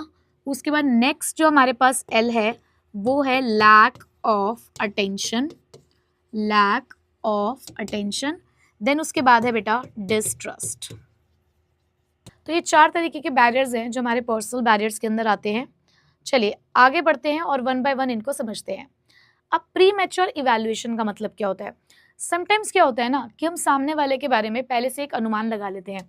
चलिए इसका एक एग्जांपल आपको बताती हूँ कि सपोज करो कि एक हमारा जो बॉस है, किसी पर्टिकुलर डिज़ाइन के बारे में, एक बॉस कोई उनकी कंपनी में किसी चीज़ का डिज़ाइन बनाया गया, तो कोई एक प्रोडक्ट डिज़ाइनिंग हो रही थी, तो अभी अभी उनके यहाँ पर किसी एक न्यू सबॉर्डिनेट ने ज्वाइन किया, यानी कि एक न्यू मेंबर ने अभी अभी उस ऑर्गेनाइजेशन को ज्वाइन किया। तो बैठ के उस डिज़ाइन के बारे में सब लोग डिस्कस कर रहे थे। तो जो पुराने एम्प्लॉयज़ थे वो लोग भी कुछ बात कह रहे थे, और जो नया नया अभी एक सबॉर्डिनेट आया, इनके अंदर नया नया एम्प्लॉयज़ जिसने ज्वाइन किया, उसने भी कुछ बोला। तो उसने बोला अपने बॉस को कि सर, आई थिंक इस डिज़ाइन के अंदर कुछ इम्प्रूवमेंट की ज़रूरत है, हमें इसके अंदर कुछ ना कुछ इम्प्रूवमेंट करने चाहिए। तो पता है बॉस उसको क्या कहते हैं? तुम रहने दो, अभी तुम्हें क्या पता, तुम तो भी नए नए आए हो ना। तो उन्होंने उसके बारे में ऑटोमेटिकली एक इवैल्यूएशन कर लिया, प्री मैच्योर इवैल्यूएशन, कि अभी तुमने देखा भी नहीं कि उसका सजेशन क्या है, आपने ठीक से उसकी बात पूरी सुनी भी नहीं, वो कुछ आपको सजेशन देना चाहते हैं कि शायद कुछ नई इंप्रूवमेंट हो सकती है इसके अंदर। आपने पहले ही उसके स्किल्स को जज कर लिया, आपने उसकी पूरी बात नहीं सुनी, पूरा उसका आइडिया नहीं समझा, और आपने उसके बारे में पहले से एक अनुमान लगा दिया, एक इवैल्यूएशन कर लिया उसके पूरे स्किल को कि ये तो अभी अनएक्सपीरियंस्ड है, ये तो फ्रेशर है, इसे क्या ही पता होगा, ये क्या ही कर लेगा। तो कई बार इस तरीके का इवैल्यूएशन गलत होता है। जैसे कई बार हम लोगों को ये बात सुनने को मिल जाती है कुछ अपने बड़ों से कि अभी तुम बच्चे हो, तुम्हें क्या ही पता। बट कई बार जो एक्सपीरियंस होता है ना, मेरा मानना ये है कि एक्सपीरियंस ईयर्स से नहीं आता, यानी कि जो जितने साल हम लोगों ने यहाँ पर बिताए हैं, एक्सपीरियंस उससे नहीं आता। एक्सपीरियंस आता है हमारी उन सिचुएशन, उन सर्कमस्टांसेस से जिसमें हम रहते हैं। एक बहुत छोटा सा बच्चा भी कई बार बहुत समझदारी की बात कर जाता है, और कई बार कुछ बड़े लोग भी एक नासमझी की बात कर जाते हैं। तो हमें किसी की एज से या किसी ने अभी नया नया ज्वाइन करा है, इन सभी चीज़ों को देखते हुए उसके बारे में हम कुछ इवैल्यूएट नहीं कर सकते। बट ये एक हमारा साइकोलॉजिकल माइंड है जो कई बार इस तरीके का बैरियर क्रिएट करते हुए हमें सामने वाले की बात सुनने से रोक रहा है कि भाई हमें तेरी बात इसलिए नहीं सुननी क्योंकि तू अभी नौ सीखिया है, तू तो अभी नया नया आया है। तो हमने पहले से ही उसके बारे में क्या कर दिया है, एक अजम्पशन बना ली है। So this is known as premature evaluation. जैसे कि यहाँ पर भी आपको दिख रहा होगा कि ये जो सबॉर्डिनेट है ये अपने बॉस से कह रहा है let me explain the new policy, but before judging यहाँ पर उसकी बात को उसके बॉस ने रोक दिया कि नहीं, तुम्हें क्या पता अभी इन सब चीज़ों के बारे में, तुमने तो अभी अभी ज्वाइन किया है यहाँ पर। तो इस तरीके के बैरियर्स क्रिएट हो जाते हैं। So sometimes the people evaluate the meaning of the message before the sender completes it's message. तो कई बार जब तुम किससे बातचीत कर रहे होते हो, तो आजकल हम लोग क्या है ना कि पहले के टाइम में हम पूरा पैराग्राफ लिखकर भेजते थे, आजकल हम लोग क्या करते हैं, एक एक लाइन लिखते रहते भेजते रहते हैं, एक एक लाइन लिखते रहते भेजते रहते हैं। तो कई बार हमारा पूरा जो कम्युनिकेशन है वो कंप्लीट भी नहीं होता कि सामने वाला ना उसकी तरफ से उसको रिप्लाई आना शुरू हो जाता है। कई बार क्या होता है कि हमारी दो बात सुन के कि सामने वाले को इतनी मिर्ची लग जाती है कि वो उसका रिप्लाई करना शुरू कर देता है, जबकि अगर हम उस मैसेज को कंप्लीट करते तो शायद उसका मीनिंग कुछ और निकलता। तो बिफोर लिसनिंग, कई बार पूरी तरीके से सुनने से पहले ही हम सामने वाले की बात को काट देते हैं या कुछ अज्यूम कर देते हैं, प्री अज्यूम कर लेते हैं चीज़ें कि शायद ऐसा ही होगा, ऐसा ही कहना चाह रहा होगा, और उसका गलत मीनिंग निकाल लेते हैं। ठीक है, so it is a tendency of forming a judgement. तो हमारी कई बार ऐसी टेंडेंसी होती है कि हम जजमेंटल हो जाते हैं before listening to the entire message, के सामने वाले के बारे में कई बार हम लोग ऐसी धारणाएं बना लेते हैं कि अरे ये तो नया, ये क्या ही कर लेगा। जैसे तुम्हें बताओ, मेरे साथ भी हुआ है। स्टार्टिंग में जब मैंने यहाँ पर आकर पढ़ाना शुरू किया तो मैं लाइव चैट्स पढ़ा करती थी, और अभी भी थोड़े टाइम पहले भी मेरे ख्याल से शायद प्लानिंग या ऑर्गेनाइजिंग चैप्टर ही मैं पढ़ा रही थी, तो लाइव चैट्स चल रही थी। तो उसमें एक बच्चे ने कहा, मेरे जो कुछ बच्चे रेगुलर कनेक्टेड है उन्हें इस बारे में पता भी होगा, उसमें से एक बच्चे ने कहा कि अरे ये मैडम से तुमको कुछ समझ नहीं आएगा। क्यों? अरे ये अनएक्सपीरियंस्ड है, ये नई नई है। हालांकि मुझे नहीं पता कि मैंने उनको अपने एक्सपीरियंस का सर्टिफिकेट कब पकड़ाया, that I really don't know कि उन्होंने कहाँ से मेरे लेवल, मेरा जो टीचिंग एक्सपीरियंस है उसका सर्टिफिकेट उनको कहाँ से मिला, ये मुझे बिल्कुल नहीं पता। बट उन्होंने बहुत सारे पहले एडुकेटर्स को यहाँ पर देखा, उन्हें लगा कि सिर्फ वही अब अच्छा पढ़ा सकते हैं और उन्होंने मेरे बारे में मुझसे पढ़े बिना ही उन्होंने ये अज्यूम कर लिया कि आपको इनका पढ़ाया हुआ समझ में नहीं आएगा क्योंकि ये फ्रेशर है, ये अनएक्सपीरियंस्ड है। तो कई बार होता है कि हम सामने वाले के लिए जजमेंटल हो जाते हैं और बिना उनकी पूरी बात को सुने बिना ही पहले से ही हम उनके बारे में क्या कर देते हैं, एक अपनी अजम्पशंस बना लेते हैं और कम्युनिकेट वहीं पे ही स्टॉप हो जाता है। ठीक है, तो ऐसी बात कहकर वो भी वहां से उस लाइव चैट से चले गए थे। So this distorts the understanding and act as a barrier to the effective communication. तो यहाँ पर ये भी एक तरीके के कम्युनिकेशन बैरियर को क्रिएट करता है और हमारे अंडरस्टैंडिंग लेवल को खराब कर देता है। ठीक है, तो बहुत सारे ऐसे लाइव एग्जाम्पल्स हैं जो आपको भी यहाँ पर समझ आ रहे होंगे। चलिए, अगला है लैक ऑफ अटेंशन। अब लैक ऑफ अटेंशन क्या होता है कि ये जो लैक ऑफ अटेंशन है ना, ये हम लोग अपने क्लासरूम्स में बहुत ज्यादा ऑब्जर्व करते हैं कि एक टीचर खड़ी हुई बेचारी पूरे 45 मिनट्स तक अपने इस मधुर वाणी से, अपने इस गले से इतना सब कुछ बोलती है, लेकिन एक बच्चा जो फिजिकली तो प्रेजेंट है क्लास में, यानी कि शारीरिक रूप से तो वहां बैठा हुआ है, लेकिन उसका जो दिमाग है, वो ख्याल है, वो कहीं और ही है। अरे यार, कल प्रिया आई थी ट्यूशन में, कितनी प्यारी लग रही थी ना वो उस ड्रेस में, यार काश मैं उससे बात कर लेता ना। अरे यार, और कई बच्चे तो बैठे बैठे ही सामने से अगर दूसरे सेक्शन से उनकी कोई फ्रेंड निकलती है तो उसको झांक कर देखते हैं और सारा ध्यान वहीं पे उनका केंद्रित हो जाता है। तो मैडम ने जो पूरा लेक्चर पढ़ाया, क्या वो समझ में आया? This is known as lack of attention. कई बार ऐसा भी होता है कि हमारे पेरेंट्स भी बहुत सारी बात बोल रहे होते हैं, बट हम अपने व्हाट्सएप में, अपने रील्स को स्क्रॉल करने में इतने बिजी होते हैं। हाँ ठीक है, मम्मी कह रही है बेटा 2 किलो सेब ले आना। हाँ ठीक है, ले आऊँगा। 2 घंटे हो गए, तुम रील ही स्क्रॉल करते जा रहे हो, 2 किलो सेब नहीं आया है। क्यों? लैक ऑफ अटेंशन है। तो ऐसे ऑर्गेनाइजेशन में भी होता है कि एक बार ऑर्गेनाइजेशन में क्या हुआ कि एक सबॉर्डिनेट को एक सजेशन लेना था। ठीक है, एक सबॉर्डिनेट की एक बहुत बड़ी प्रॉब्लम थी कि उसको ना नेक्स्ट डे छुट्टी चाहिए थी, बट नेक्स्ट डे एक बहुत इंपॉर्टेंट मीटिंग भी थी। अब उसकी बहुत ही जेन्युइन प्रॉब्लम थी और उसको छुट्टी चाहिए थी। ये जो सुपीरियर महाराज थे, इनके सामने एक फाइल थी, ये उस फाइल को रीड करने में मग्न थे। सबॉर्डिनेट आता है इनके कैबिन में और इनसे रिक्वेस्ट करता है और अपनी पूरी प्रॉब्लम इनके सामने रखता है, लेकिन जो सुपीरियर है वो उस फाइल में इतना बिजी है कि वो कहता है कि अच्छा ठीक है, वो बोले जा रहे हैं अपनी प्रॉब्लम और वो कहता है तो उसने कहा सर, तो क्या मैं छुट्टी ले सकता हूँ? 2 बार बोला उसने। हाँ ठीक है ले लेना। और नेक्स्ट डे बेचारा जब सच में छुट्टी ले गया और अपने जेन्युइन प्रॉब्लम जो थी उसकी वजह से, बट नेक्स्ट डे जब वो आया छुट्टी के बाद, तो बॉस ने कहा यू आर फायर्ड। तुमने छुट्टी ली कैसे? तुम्हें किसने परमिशन दी छुट्टी लेने की? अब यहाँ पे भाई वो तो तुमसे एक दिन पहले सारी परमिशन लेकर गया है, तुमसे सारा सजेशन उसने लिया, सारी अपनी प्रॉब्लम तुम्हारे सामने रखी, तुम खुद प्री ऑक्यूपाइड माइंड के साथ वहां बैठे हुए थे, तुमने उसकी बात की तरफ ध्यान ही नहीं दिया। क्यों? क्योंकि तुम्हारा माइंड किसी और चीज में बिजी था, इसलिए तुम उसकी बात नहीं सुन पाए ना। तो एक बैरियर क्रिएट हुआ और बेचारा वो सबऑर्डिनेट सफर कर रहा है कि तुम उसको निकाल रहे हो इसलिए कि भाई उसने छुट्टी कर ली बिना बताए, जबकि वो तो सारी बातें तुम्हारे सामने कह के गया था और तुम्हें याद भी नहीं कि वो कब आया था तुम्हारे पास। So this is known as lack of attention. तो बेटा, लैक ऑफ अटेंशन का मतलब क्या है? When the receiver doesn't pay the complete attention to the message, कि जब हमारा रिसीवर हमारे मैसेज पे ध्यान नहीं देता, as a result communication become ineffective. तो ऐसे कम्युनिकेशन का कोई फायदा ही नहीं है।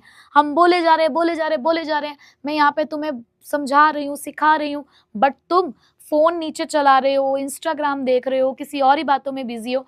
तो मैं जो यहाँ पे तुम्हारे साथ कम्युनिकेट करना चाहती हूँ, वो कम्युनिकेशन कैसे पहुंचेगा बेटा तुम्हारे तक? नहीं पहुंच पाएगा।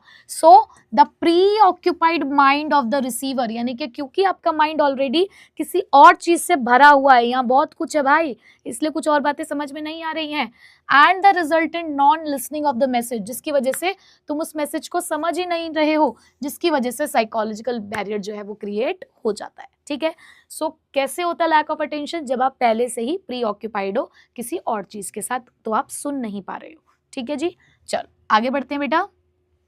Next is loss by transmission and poor retention.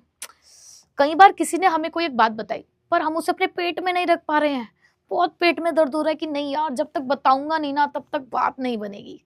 So this is known as the poor retention. और हम तुम्हें इतनी सारी बातें बताते हैं ना पढ़ाते हुए, इतनी सारी बातें, हमने इतना पढ़ाया तुमको और तुम पेपर में इतना लिख के आया भाई, तुम पेपर में इतना ही लिख के आ पा, क्यों?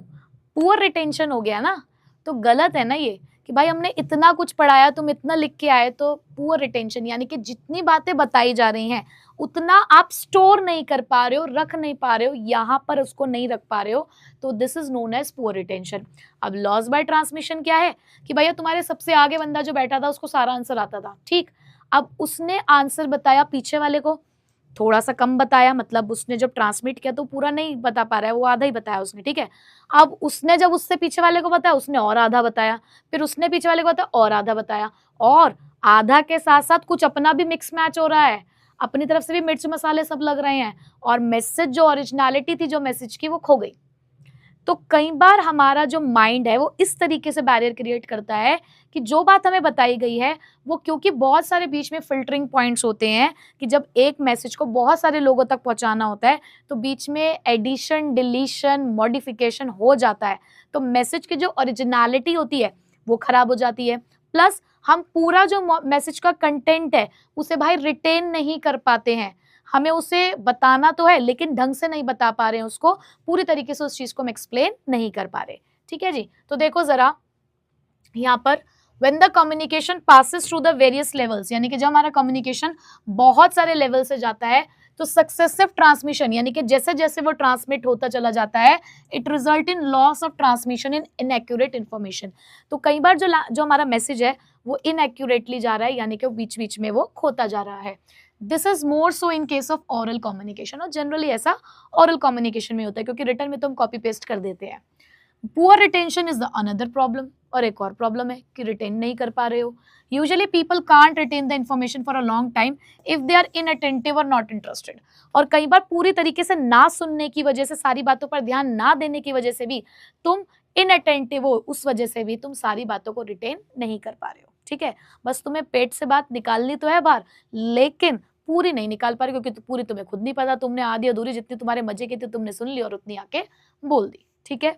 तो ये भी एक तरीके का साइकोलॉजिकल बैरियर क्रिएट करता है। चलो अब चलते हैं आखिरी साइकोलॉजिकल बैरियर का, आखिरी डिस्ट्रस्ट। डिस्ट्रस्ट का मतलब है जब हमें सामने वाले पर विश्वास नहीं है, हम एक दूसरे को बिलीव नहीं करते, हम जो तुम, ठीक है हमने सामने वाले की बात सुन ली है, तुमने आकर मुझे बात बता दी, ठीक है मैं समझ गई इस बात को, लेकिन मैं तुम्हारी बात को इसलिए अपने माइंड में रिटेन नहीं कर रही हूँ क्योंकि मुझे तुम पे ट्रस्ट नहीं है कि तुमने ये बात सही बताई होगी। एक बॉस एक सबॉर्डिनेट से एक इन्फॉर्मेशन मांगता है, उसने वो इन्फॉर्मेशन दे भी दी है, बट उसने उसकी रिपोर्ट को ठीक है सबमिट करके रख लिया है, बट वो उसको क्रॉस चेक कर रहा है किसी और से, क्यों? क्योंकि उस पर विश्वास नहीं करता। डिस्ट्रस्ट है कि क्या इसने जितनी भी सारी बातें कही हैं क्या ये सही है, अगर ये 10 बातें बोलता है ना तो उसमें से सिर्फ 3 ही सच होती हैं, तो ऐसा हमारे माइंड में है उसके लिए पहले से ही। सो डिस्ट्रस्ट, तो डिस्ट्रस्ट भी एक तरीके का बैरियर होता है बेटा, जिसके अंदर हम क्या कह रहे हैं, it is between the communicator and the receiver, जो बात कर रहा है और जिससे साथ बात की जा रही है, उन दोनों के बीच में एक डिस्ट्रस्ट है।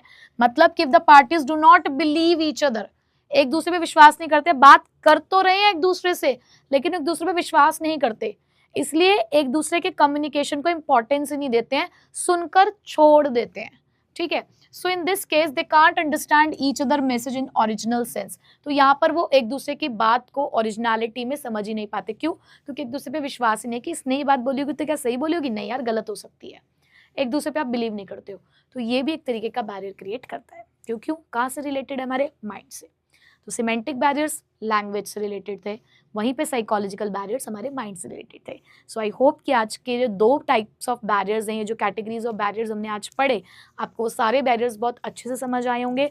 तो प्लीज़ प्लीज़ प्लीज़ मुझे कमेंट सेक्शन में ज़रूर बताइएगा कि अपने रियल लाइफ में आपने कौन कौन से इस तरीके के बैरियर्स को ऑब्जर्व किया, वो प्यारे प्यारे चुटकुले, वो प्यारे प्यारे इंसिडेंट्स प्लीज़ शेयर करना, ताकि मैं समझ सकूं कि आप बिजनेस स्टडीज़ को अपने रियल लाइफ से कनेक्ट कर पा रहे हो और इन चीज़ों को आप अपने रियल लाइफ में ऑब्जर्व भी कर पा रहे हो, क्योंकि अंडरस्टैंडिंग हमेशा लर्निंग से ज़्यादा होनी चाहिए। अगर समझ कर करोगे तो ज़िंदगी भर कॉन्सेप्ट को नहीं भूलोगे, ठीक है। सो मिलूंगी अब आपसे इसके आगे के टॉपिक के साथ नेक्स्ट क्लास में। So till then take care and keep learning. Bye bye.